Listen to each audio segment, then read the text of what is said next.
Hanna. Hi. So, I am here this morning. I'm Emily Bazelon. I'm one of the editors of Slate's new women's site, XX. I am here with my co-editor, Hanna Rosin. Hello.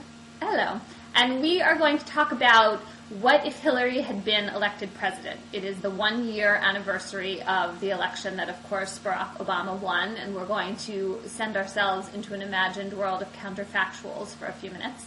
We're also going to talk about recent stories about how testosterone-laden and basketball-loving the Obama White House is. And then we will close by talking about our favorite television show of the moment, Mad Men. At least it's my favorite show. It's my only show right now. So, Hanna, what, in trying to put yourself through the mental gymnastics of imagining a world in which Hillary Clinton was president, what stood out to you the most about how that world would be different from the one we actually live in? You know, it's funny. There was only one moment when this counterfactual happened to me naturally, and in other words, I had that twinge pang of regret. And it actually was when I was reading that basketball story, which was written by my very good friend Mark Leibovich. And actually, this was a spin-off of the basketball story that ran in the New York Times last week about kind of how the White House is frat house, you know, all the testosterone in the White House, how everyone's high-fiving each other, and Rahm Emanuel, and how aggro everyone is. And, you know, even though Obama's obviously like a strong woman-loving guy, that he can't help but kind of recreate. And, of course, the Obama administration completely bristled. It was like, oh, my God, no, not us. We're so feminist. We're so feminist. But I did think to myself, you know, now that I work at an all-women's magazine, there just is a difference. It's like it's one of these post-feminist questions that, you know, we can't pretend there's no difference. You know, there's just, you know, I remember when I went with David and Slate, Emily, now that you're gone, now that you're gone from the office of the Washington office, is a very guy office. Right. You know, they watch a lot of soccer. They, like, break the day to watch soccer. Like, we would never break the day to watch soccer or play basketball. Right, and if you're not there to make fun of them, or I'm not there, then it's, like, totally unremarkable. Right, exactly. It's unremarkable. They just kind of, hey, dude, watch soccer. And then they put on the game, and they just kind of grunt at each other. This is, like, in the middle of the workday, right? So there's just a difference, whereas you and I, you know, this is such gender stereotyping. Like, when we talked this morning, my son broke my nose. That's a little aside here. I hope you can't tell that my nose is kind of broken, but I do not mean to be laughing, oh viewers. It's of just my that broken we've nose. already cracked up about this morning. You know, Emily kindly asked me all about it, and how's your nose, and like that. So, anyway, I could tell more stories on my husband and his manly office, but there is a subtle difference. So I thought to myself, not like how horrible and sexist, that was certainly not my thought, and not that Dee Dee Meyer's point of, like, you know, why aren't there more women that, you know, faces like mine in the inner circle. Like, I wasn't having that kind of 1991 sensation, but I was having the thought, you know, it kind of would have been cool to see. It left me with a pang for wanting to see what a female-only White House looked like. And we haven't gotten to the substance yet in terms of foreign and domestic policy, which we will. But that was my genuine pang about Hillary, and thinking, like, it will be nice to have a woman president, you know, because it's not like his White House is particularly African-American. It doesn't really satisfy that part of our imagination, I don't think. Yeah, that's interesting. I mean, there certainly are lots of prominent black people in his administration, but they're obviously surrounded by a lot of white faces, too, so I think you're right. You know, I had a more kind of 1991 traditional bean counting response, which was to think about the symbolism of what it's like when the White House, when the inner circle projects as male and as, like, aggro male, as you were talking about. I think that does matter, and over time, if it continues, then you have women who have less power, because being intimate with the president is a form of power. So I think that it has actual implications for the way in which women are perceived and the actual power that they wield. But I'm also left feeling sympathetic to the president in the sense that, I mean, this is total psychobabble, I suppose, but one of the reasons I think maybe he doesn't feel like he has to have a lot of women advisors who are very close to him in that kind of jokey, bantering way is that he has that relationship with Michelle Obama. He seems like he is genuinely close with his wife, precisely in that way. And I feel a little remiss faulting the president. First of all, it seems unfair to demand certain, you know, standards for one's closest relationships anyway. Like, you're supposed to be paying attention to what sex people are or anything else about them in those very personal decisions. But particularly if the reason there aren't more women close to him is because that role is being filled by his wife. I mean, as a wife, I find it hard to argue with that. Right. Although, as we learned a lot about their marriage in that great New York Times Magazine piece by Jodi Kantor this weekend. But then, one of our own writers, Liza Mundy, issued a correction, which is like, it is true that their marriage is sort of egalitarian and familiar to me. I mean, in the model of sort of marriages of my friends, and they seem to defer to each other's ambitions and the way they talk with each other, and there does seem to be a sort of genuine kind of connection and uncomplicated love between them. On the other hand, she really has, as Liza pointed out, kind of taken a backseat. She really has, if you sort of to take a sort of rolling reel of their life, the reel would mostly show Michelle Obama dealing with the domestic sphere while Barack Obama is out, community organizing, running for office, running for president. Like, even though the intentions are good, the reality is not, you and I would get frustrated, let's say, under that. Oh, yeah, for sure. And I mean, I think in the Jodi Kantor interview, Michelle Obama addressed this directly. I mean, Jodi asked the Obamas whether it's possible to have a true and equal partnership if one of the spouses is the president. And Barack Obama sort of tried to answer, and then it seemed like kind of subsided to play it safe. And Michelle Obama basically said, look, I don't have my own career, and that is a big factor in all of this. Right. So I like her candor on that point, but it is certainly an issue. Right. And, I think, asking the question that way sets the bar really high, right? It's like, if your husband's the president, of course it's not possible to have an equal marriage. But Right. I think what that overlooks is the sort of many years before that. What about when your husband was a community organizer or a professor and, all these other things? Like, what was it like then?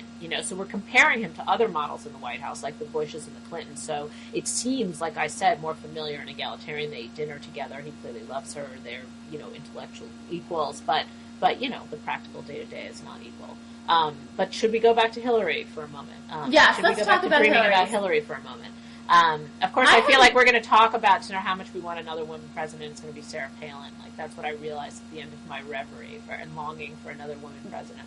And I was not actually a trying happy to bring world for you. Not a happy world. I was actually trying to bring it down to the substance, and I thought, okay, it is true that on international policy, if I check with my gut, I do instinctively trust her more. Like, I trust her on Iran and Afghanistan. No, you're talking about Hillary Clinton. I'm not talking about Sarah Hillary Palin. Clinton, not Sarah Palin. Exactly. No, I trust her on, Russia, Alaska, what? Hair extensions. So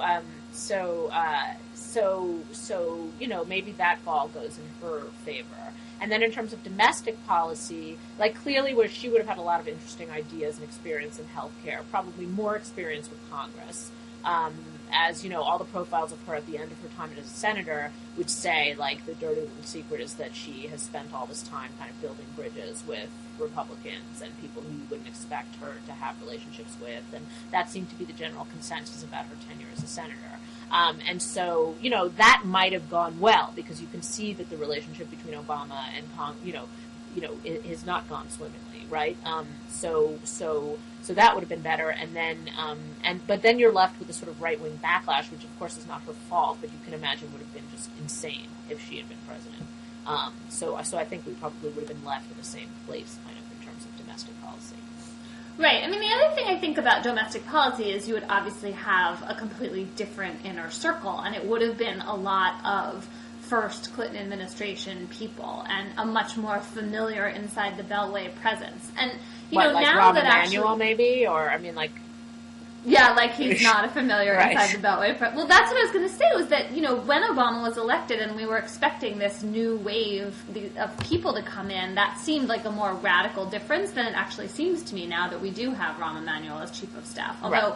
in all fairness, people like Valerie Jarrett obviously have never been near the White House before, so there is some difference. But, I don't know. I mean, I wonder if, even though Clinton had done all this bridge building and obviously had a lot of experience, whether it would have been very hard for her to escape the kind of straitjacket of expectations about Clintons that prevails in Washington, and would have just made it impossible for her to actually succeed on the healthcare front. I guess that's true. And then international diplomacy might have gone differently, actually, now that I think about it, if she weren't in a sort of freewheeling, freestanding position. In other words, this sort of that just kind of general flush of goodwill that the Obamas have every time they step in Europe, and then just general fascination and, you know, Michelle's arms and Michelle's clothes and all of that business would have been gone. They would have been greeted with a little bit of wariness. I mean, surely, you know, Bill Clinton has a lot of friends overseas, but there just would have been that tad of sort of that kind of sigh, right? You would have just felt like the wheels grinding, both in international diplomacy and domestic affairs. And, you know, I don't know. Who knows what the actual accomplishments would have been, but it's not like Obama, you know, has huge amounts either to show quite yet.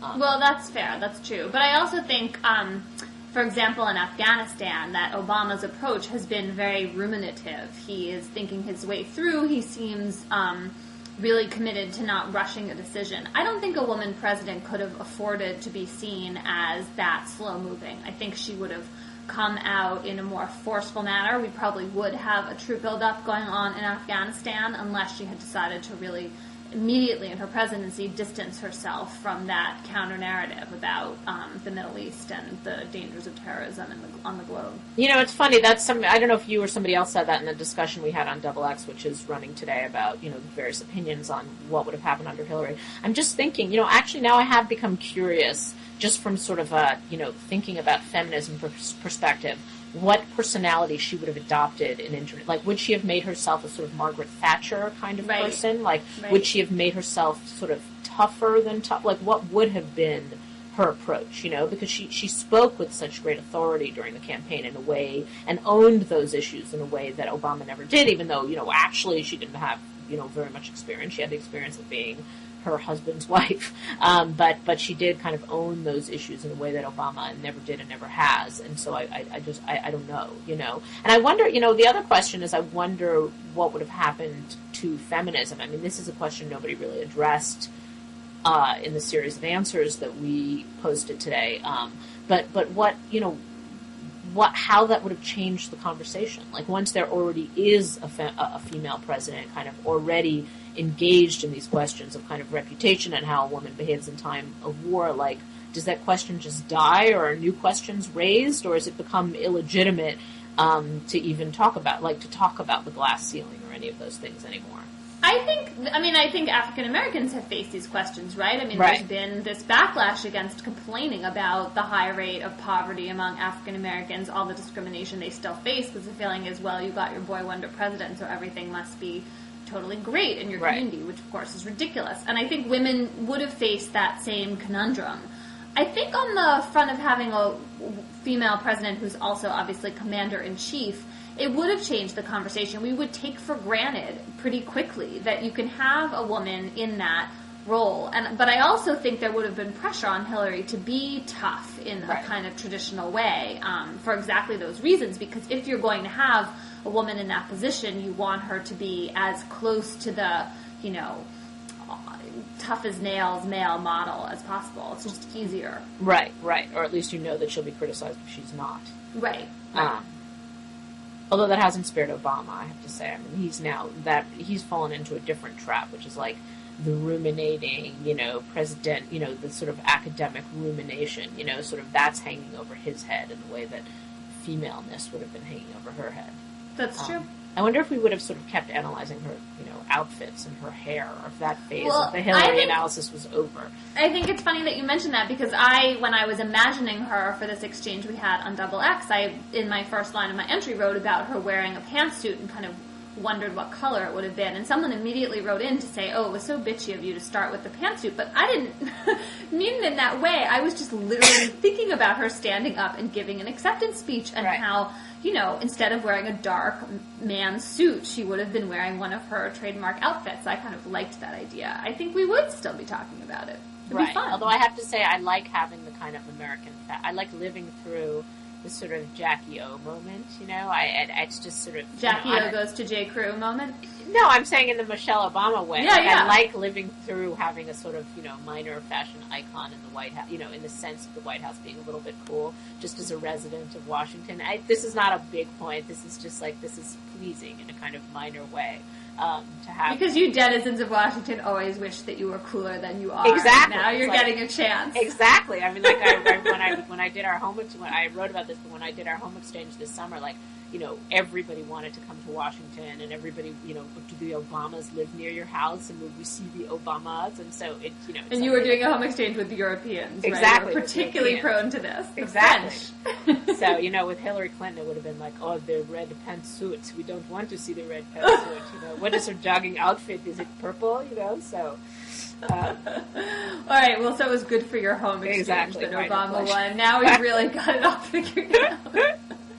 All right. I'm ready to talk about Mad Men, which I'm dying to talk about because I feel like the show has gotten so good in the past few weeks. Should we do a little recap about where we are in the series as we look forward to the finale on Sunday? Yes. Well, we should mention that there is the finale on Sunday.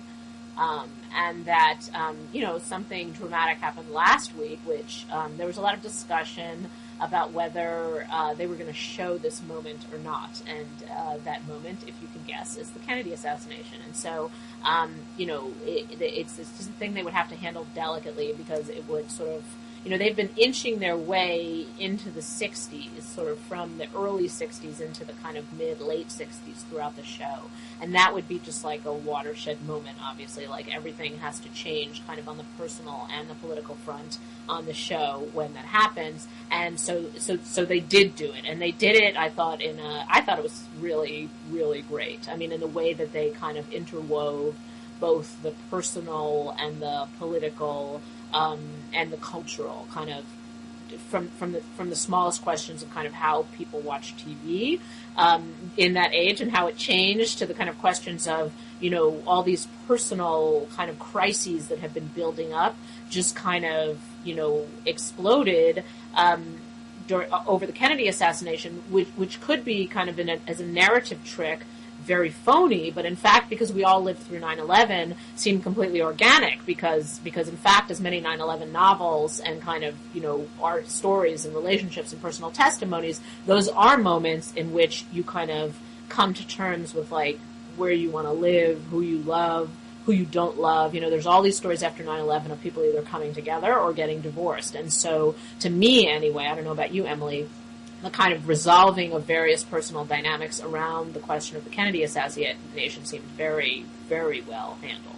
I agree. I thought it was pretty masterful. I want to talk about the TV watching for a minute because one of the tropes of the show was watching children watch the Kennedy assassination and watch the aftermath. And this question, Don Draper, the main character, says to his wife, Betty, why are you letting the kids watch this? And she says, what do you want me to do? Not tell them that it happened? But I also felt like we were absorbing some of the just terror of what it's like to have the president assassinated through the eyes of these kids. And then there's a very sweet moment late in the show where Don's young son, who's probably like 7 or 8, says to his father, are we going to the funeral? Right. And I thought it was very moving. I could completely imagine one of my kids asking a question like that, just trying to make sense of the way in which everything had changed and the adults around you are shattered. That moment has been set up pretty well too, because we've had lots of moments throughout the season of the kids staring blankly at the TV. That's a trope that comes up a lot. It's a trope that's intended to shed light on a certain kind of parenting. They always say go watch TV when they want to get the kids out of the room and they want to watch something. There was that scene when Sally was kind of losing it. Sally's becoming kind of a difficult child. Sally's and the she daughter.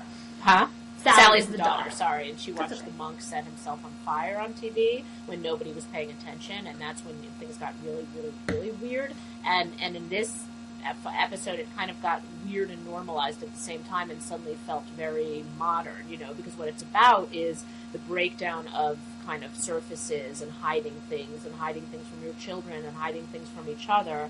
And so, the surprise is that kind of Betty's moving there more quickly than Dawn.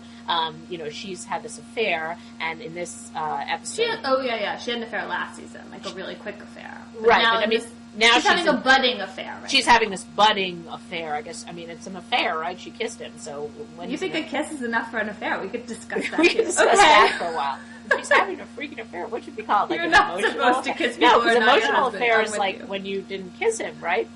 What, because she had to sleep with him? I mean, it's like 1962, right? Okay. Anyway, okay, she's having a maybe affair. She's being courted. How about that? That's good. She's courting. By a man other than her husband, whom she was also courting. And And so, but all this time, it's been Dawn who's been one step ahead, and Betty who's been the kind of protected, childish ice queen, and Dawn who's the one who's the keeper of secrets, who kind of is tuned into homosexuality and unplanned pregnancy, and he kind of knows things and kind of controls things, including his own identity.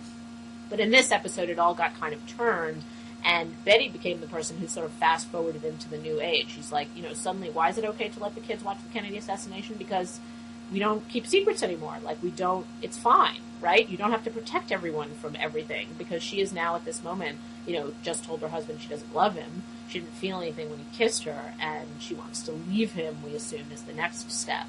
And so, and if you think about it, this makes sense, because statistically, and particularly in what happened in the 70s, which was a sort of, explosion of divorce, it's the women who initiate divorce. It's the women who are kind of tuned into whether they're happy or unhappy. And so it does make sense that Don, would be happy to keep his life going forever, in the essential model of the early 60s. He thrives in that world. But in a world in which there are no more secrets, then the person who's the kind of masterful keeper of the secrets kind of loses his, dominion. So anyway, that kind of all happened really beautifully in the last episode, I thought. Right, no, I agree. And then the other thing about the secrets shifting is that Don has this false identity. I mean, he literally, in Korea, took another soldier's dog tags, never went back to the absolutely horrible upbringing he had in, where did he grow up? Like Kentucky? Anyway, it seems absolutely awful, this like impoverished, child-abusing family he came from, and he abandoned his much younger half-brother, who then committed suicide in an earlier season, and he has been hiding all of that from Betty and everyone he knows in his made-up New York world.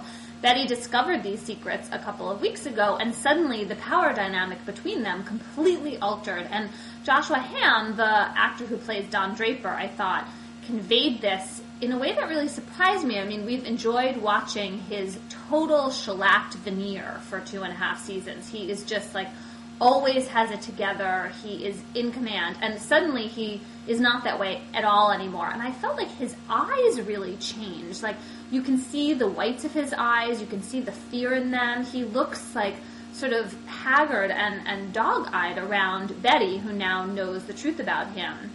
It's funny. Yeah. Go ahead. No, please. I can see where Betty's going, but I can't see where Don's going. Like, I feel like what you described is absolutely true, but I don't know, what they're going to do next. Both as an actor, if the range goes beyond kind of breaking the surface, and then what, right? Because we did have that brief period where Don was kind of living free, where we had a glimpse into, him just kind of living the crazy philandering in California. Exactly. It actually wasn't very interesting. Yeah, that was very interesting, but just didn't seem sustainable or fit or kind of organic to me in any way. So, if that's the new Don, that's very hard to make sense of. I guess he can go to the latest woman he's been having an affair with, who he seems really into he's hot for Sally. The Earth Mother teacher, although she's so annoying. Yeah, she's very annoying. She's too Earth Mother for me. Yeah, I think that's a really good question, but watching him fall apart, essentially, and be suddenly very dependent on Betty, not simply because she could out him in a literal sense, but because she knows the truth, and so if she does stand by him, it means that this transition is one that he has actually accomplished, and that he can be his real self in a totally different way in his own home. She now But she won't want him. I mean, that's the irony here. It's like, this is a little bit Hillary and Bill Clinton, where she becomes her best. This is what people used to say about Hillary Clinton, her becoming her best when Bill was having an affair, and she knew, and she had found it out, because suddenly she held the cards, and he was kind of, he was enthralled to her, and he owed her something, and so it was when she had the upper hand, and kind of everything was out on the table. It's sort of a little bit of the dynamic going on now. I love how we're talking about these fictional people as if they are the president and the ex-president and their equivalent, but let's let that slide for a minute. Oh, I think it's totally fine. This is like, Ben Schwartz wrote about this in The Atlantic, these TV shows, Mad Men, The Sopranos, The Wire, For You and Me, 6 Feet Under, Deadwood? Yeah, I love Friday Night Lights for me. Friday Night Lights. You and I are obsessed with Friday Night Lights. They are our Dickens, I think. They're like our narrative that gets serialized over weeks and months and that we, talk to each other about, and they become our friends, these people. I feel totally self-conscious about that. Well, I will just insert this, that Friday Night Lights is on DirecTV, where very few people watch it, but of course I caught it last week, and I woke up dreaming about them. It's like, can they come for dinner? Is that okay? Coach and Mrs. Coach come for dinner?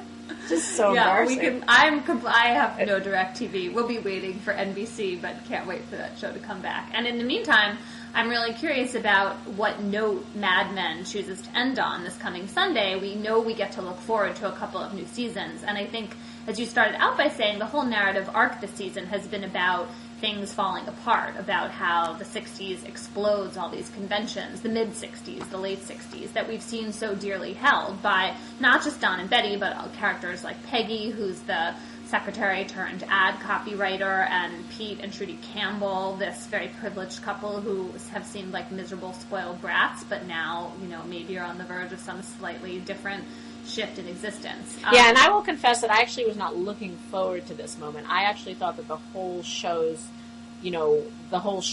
premise was in holding this tension before everything let loose, before sort of civil rights in the early to late 60s. And the beginning of the season was a little shaky for me for that reason. Like, I didn't want to see sort of Don let loose in the end of last season. Or Peggy smoking pot. Or Peggy smoking pot. It just seemed totally uninteresting to me. But actually now it's kind of totally regained its footing, and it's kind of it's like shattering, everything in small pieces in a way which I think is incredibly interesting. And I can almost, I'm just making this up, I can almost see it play out where sort of Betty goes through a phase of feeling incredibly liberated, after which she enters a marriage, which is exactly like the marriage she has now. I mean, that seems to be the way it goes, and sort of Don, I don't know what, Don marries the annoying Earth Mama teacher or something. But no, I refuse. I don't like that scenario. But anyway, and so it is kind of keeping my interest completely, I would say. Right. Before we close, I have to mention the other characters I love dearly on this show. Roger Sterling, his increasingly horrible new wife, Jane, and then Joan, the secretary he should have married. Instead, he left his nice, older, appropriate wife, Mona, for this Jane, who turns out to be completely immature. And there has just been this great sort of subplot in the last few weeks where Roger is increasingly treating Jane like a child, calling Joan up for comfort. And Joan is another of these female characters who I think comes to stand for a whole larger phenomenon, and then we go around thinking about, like, do we dress like Joan or like Betty? Who's our archetype here? And Joan is like the Can I just say, I wish? What'd you say? I wish, either one. Like, if we could freeze frame this blogging hedge and have, like, Joan and Betty on one side, you think a lot more people would watch it? No, I can't imagine what you're talking about. I just wish I had time to go buy a piece of clothing. You're right. Anyway, yeah. So no, I love that. If David and I said, if you could like freeze frame the show and just have like Roger and Joan all the time, I would be really, really happy. I just like, I love when those two come on the show. And by the way, I meant to write about this. Joan was seen in D.C. There was sort of gossip about her in the Washington Post on Monday. Oh, really? With a staffer for Frank Lautenberg. Ooh, that's a pairing that we might now help me out on that one. And I actually meant to Google him to see sort of what they described him as very handsome, but curiously didn't have a picture of him and the style gossip. So I meant to put out like a hunt for him, like who is this guy? I don't remember. Oh, you his should. name. Huh? You still should. I really still should, because I'm incredible. I mean, she literally must be the most desired woman in America today, and she's going out with like a congressional staffer. Right. Wait, remind everyone who Frank Lautenberg is, which side of the aisle. He's a New Jersey Democrat, sorry. Thank you. I forgot the state, so I had to be enlightened. All right, I think we're ready to close. And since it's election day, everyone should go out and vote. I'm feeling very smug about having already voted for town alderman this morning. Yeah, good for you. Yay, all right. Emily. Do you have your button to show? On the I do. I have my sticker, although I'm not actually wearing it right now, but my kids came with me and proudly went off to school with their I voted today stickers. Excellent. All right. Have a great day, Hannah. Okay, bye. Bye.